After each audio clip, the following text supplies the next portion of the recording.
Dominus vobiscum. Et cum spiritu tuo. Sequentia Sancti Evangelii secundum Lucam.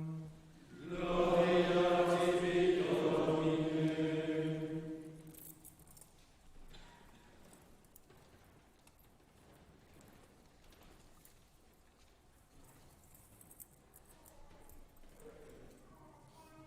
En ce temps-là, l'ange Gabriel fut envoyé par Dieu dans une ville de Galilée appelée Nazareth, à une vierge fiancée à un homme appelé Joseph de la maison de David. Et le nom de la vierge était Marie. L'ange entra chez elle et dit : « Salut, pleine de grâce, le Seigneur est avec toi. Tu es bénie entre les femmes. » À cette parole, elle fut troublée et elle se demandait ce que signifiait cette salutation. Alors l'ange lui dit : « Ne crains pas, Marie, car tu as trouvé grâce auprès de Dieu. Voici que tu concevras dans ton sein et que tu enfanteras un fils, et tu l'appelleras du nom de Jésus. Il sera grand et on l'appellera Fils du Très-Haut. Le Seigneur Dieu lui donnera le trône de David son père. Il régnera sur la maison de Jacob à jamais, et son règne n'aura point de fin. » Marie dit à l'ange : « Comment cela arrivera-t-il, puisque je ne connais point d'homme ?»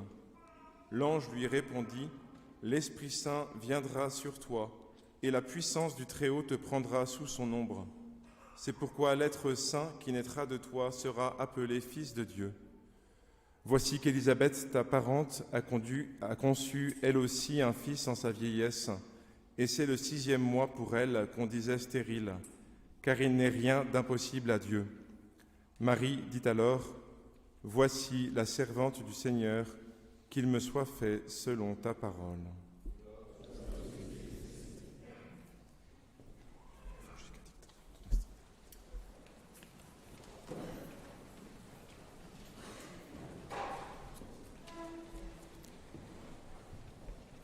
Ce que la bienheureuse Mère de Dieu a vécu en ce jour parce que chaque fête liturgique nous ramène au jour historique où s'est déroulé le mystère. Ce que donc la bienheureuse Mère de Dieu a vécu aujourd'hui, eh bien nous sommes appelés à le vivre nous aussi. De même que le Verbe, en s'incarnant, s'est intimement uni à la Vierge Marie, eh bien de même, par la grâce de l'Esprit Saint, nous sommes appelés à devenir participants de la nature divine. Voilà notre vocation. Et si l'ange quitte visiblement, en tout cas, la bienheureuse Vierge Marie, un peu à l'image du Saint-Esprit, qui est finalement assez peu mentionné dans cet évangile, et pourtant c'est lui qui fait tout. Donc si l'ange semble s'effacer, part mais reste invisiblement présent, c'est bien pour signifier à Marie qu'à son tour, ou c'est à son tour maintenant de donner Dieu au monde. Le oui de la bienheureuse Vierge Marie à l'incarnation, c'est aussi un oui à l'enfantement, et à l'enfantement avec douleur que sera la mort du Seigneur sur la croix, puisqu'elle n'aura pas connu les douleurs au moment de l'enfantement charnel, et aussi un oui à la maternité sur l'Église, donc sur chacun d'entre nous. Voici ta mère. Et à notre tour, par la grâce des mystères sacramentels du baptême, de la confirmation et de l'Eucharistie, à notre tour, nous sommes appelés par la grâce de ces sacrements, non seulement qui nous sauvent, mais qui vraiment nous déifient, nous rendent participants de la nature divine. Eh bien, nous sommes appelés à enfanter Jésus au monde. Et quel contexte meilleur n'y aurait-il pas que le contexte actuel dans notre pays ? C'est suffisamment problématique à souhait pour que nous ayons du travail.